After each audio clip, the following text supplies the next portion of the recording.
আসসালামু আলাইকুম। ওয়ালাইকুম সালাম। আসসালামু আলাইকুম। ওয়ালাইকুম আসসালাম। কি নাম? তানজিনা।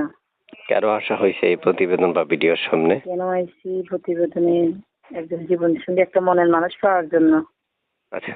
দেখেন একজন প্রবাসের স্ত্রী ছিলাম। আমার হাজবেন্ড বিদেশে আজকে 5 বছর।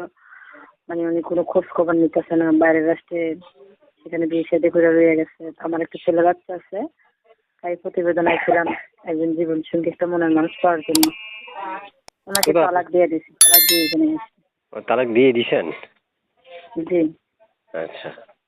তাহলে এই নাম্বারটা কার? এটা আমার। কোথায় থেকে ফোন করেছিলেন আপনি আমাকে? আমি ফোন দিয়েছিলাম নোয়াখালী থেকে। আচ্ছা। নোয়াখালী লক্ষ্মীপুর। প্রিয় দর্শক, লক্ষ্মীপুর থেকে প্রযুক্ত হয়েছেন মধ্যে একটা কথা বলে রাখছি, যারা যুক্ত থেকে কথাগুলো শুনছেন প্রত্যেকটা মানুষ আমার চ্যানেলটা সাবস্ক্রাইব করে আমার সদস্য হয়ে থাকবেন। যারা আগে থেকে সাবস্ক্রাইব করে রেখেছেন তাদেরকে ধন্যবাদ জানাচ্ছি। পুরো ভিডিওটা দেখার জন্য আহ্বান করে রাখছি।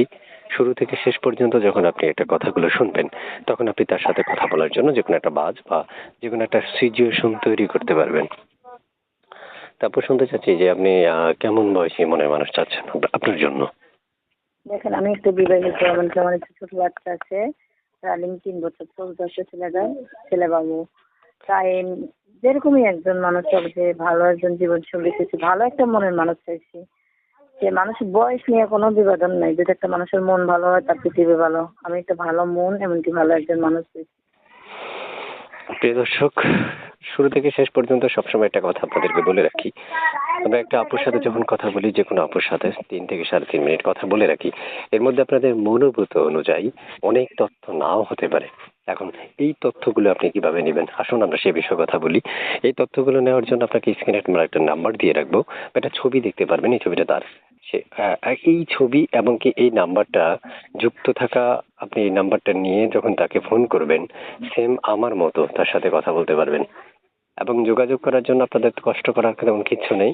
আপনারা শুধু নাম্বারটাতে কল দিলে উনি কল রিসিভ করবে। কল কি রিসিভ করবেন না কেটে দিবেন? না, নিশ্চয়ই কথা না বললে তো আর ভালো মানুষ পাবো না। তাই আমি একটা কথা বলতে চাই কি, যে আমার দায়িত্ব নেবে, আমার বাচ্চাটার দায়িত্ব নেবে, আমার পড়াশোনা, বলে সেই জানি ফোন দেয়। অন্য কেউ তো ফোন দিয়ে কোনো ডিস্টার্ব করার কোনো প্রয়োজন নেই। আচ্ছা, প্রিয় দর্শক শুনতে পেরেছেন, আমি বিদায় জানাবো। বিদায় জানানোর আগে ছোট্ট করে একটা কথা বলে রাখি, আপনারা অবশ্যই তার সাথে কথা বলার জন্য স্ক্রিনে দেওয়া নাম্বারে ফোন করবেন। আমি বিদায় নিচ্ছি। বিদায় নেওয়ার আগে আপনাকে বলে রাখি, আপু আর কিছু বলবেন আপনি?